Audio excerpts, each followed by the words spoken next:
No Face. Who was Charlie No Face? It turns out the Elephant Man is not the only tragic persona in history like this. The story behind Charlie No Face is really a guy who really was dealt a shitty deck of cards.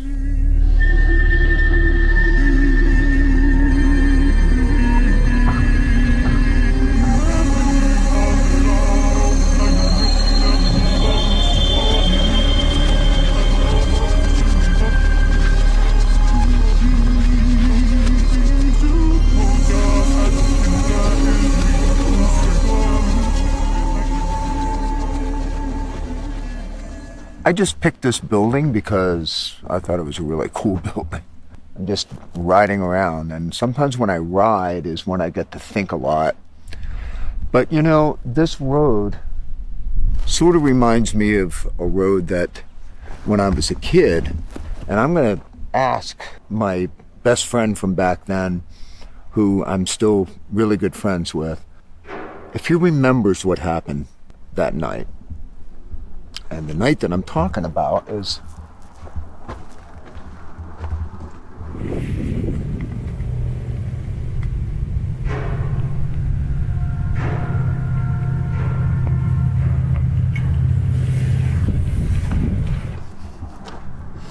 my mom worked at the Bell Telephone Company in Harrisburg, and we lived on the West Shore, and a lot of times she would work at night, so she'd be driving home late at night. And one night she came home and woke me up, and she was very scared. I was still a little kid, but she wanted to wake me up and tell me that somebody had followed her all the way across the bridge, all the way to our neighborhood.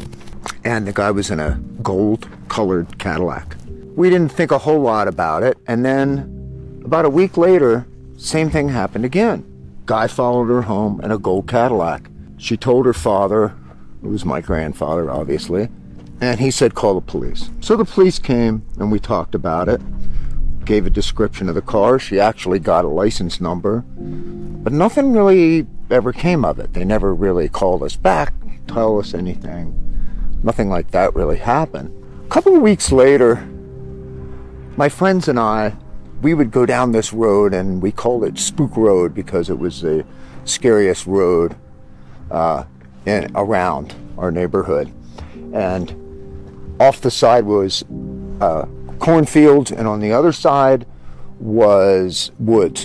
And in the woods, there was this awesome abandoned tree fort. And, you know, it was older kids, and they grew out of that phase, and we took it over. So we were there, and it got dark. It was starting to get dark anyway, I remember, probably dusk. We decided to walk home, so we cut out of the woods, started walking down the road. We're walking down the road, and all of a sudden, we see a gold Cadillac, and he's going very slow behind us. We start walking faster, and we're looking for that path so that we can cut off to our neighborhood. And we're running, all of a sudden he's going, and it's like 15 miles an hour maybe. I don't know how fast we could run, but he's catching up to us, and we cut off the side of the road, jump over the end of the cornfield, look out, and when he opened the door, he got out of the car and took one look, and it looked like he had no face. Now, do I think that was Charlie No Face from the Pittsburgh area? I don't. I don't know who it was. I don't think Charlie No Face drove. I think he was incapable. I think he was blind, I believe. But there was somebody. Maybe he had a stocking on his head. I'm just not sure. It was just one of those really, really scary things, and we didn't go there for a while. So, of course, I went home and I told my mom, and I got in trouble because I was out late, but she was glad that I was okay.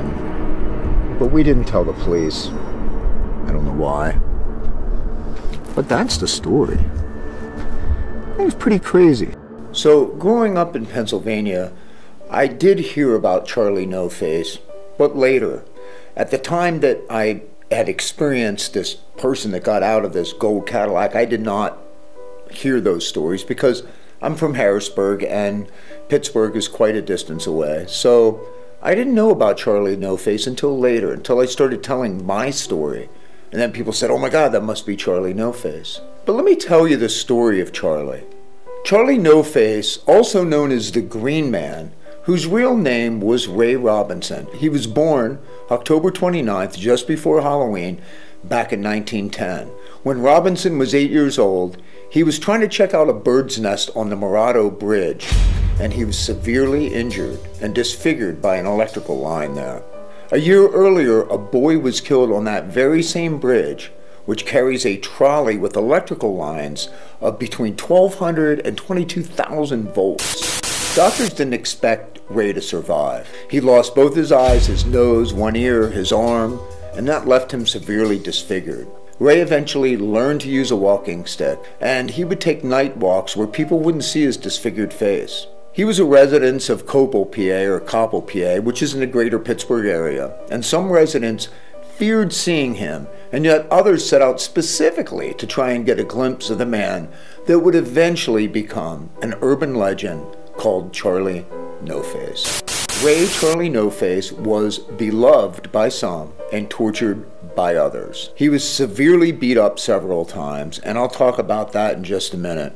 Ray's nose often became infected. It was basically an open sore, and sometimes it would look greenish, and therefore the other moniker that he was called the Green Man. Because of Ray's blindness, he was hit by several cars walking around, and over the years, rumors that he had died from being hit, that he ran around haunting the area, and that story began. But those stories of his death were totally untrue.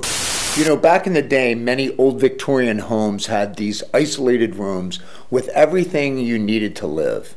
And families with children like Ray, many times, kept their kids in these kind of rooms. People who were different. They were hidden away back then from the world. Or sometimes they were exploited as freaks. Ray wasn't hurt physically by his family, but he was isolated, and many times he would even have to eat separately from them. Ray turned out to be an avid baseball fan. He learned to read Braille, and he learned to make wallets and doormats from spare tires. When Ray became an adult, his family built him a small apartment out in the garage, and that's where he lived most of his life. Some people were not so nice to Ray. Like I said, he was beat up several times, and besides the horrible beer bottle incidents where people would urinate in beer bottles and give him and say, "Hey, Ray, have a beer." They would do that. They would have him get in the car. They would take him out in the middle of nowhere and drop him off. There was a lot of research about Ray, and it was supposed to be in an unreleased film that was in the works at one point. I don't know what happened to it. But perhaps the real horror is how Ray had been treated by so many people throughout his life, simply because fate befell him a low blow, and it made him different. Ray wasn't considered a hero or a survivor. He was regarded as a freak. Ray was described as a gentle man who was isolated and ostracized even by his own family, and lived a humble life until his death in 1981 in a nursing home. Ray is buried in Beaver County, Pennsylvania, and he's buried just a few feet away from the little boy that died just a year before him. Ray continues to this day, as Charlie No Face, to haunt children in the night and families around campfires. Unfortunately, the legend of Charlie No Face will live on in dark infamy forever, as many urban legends do.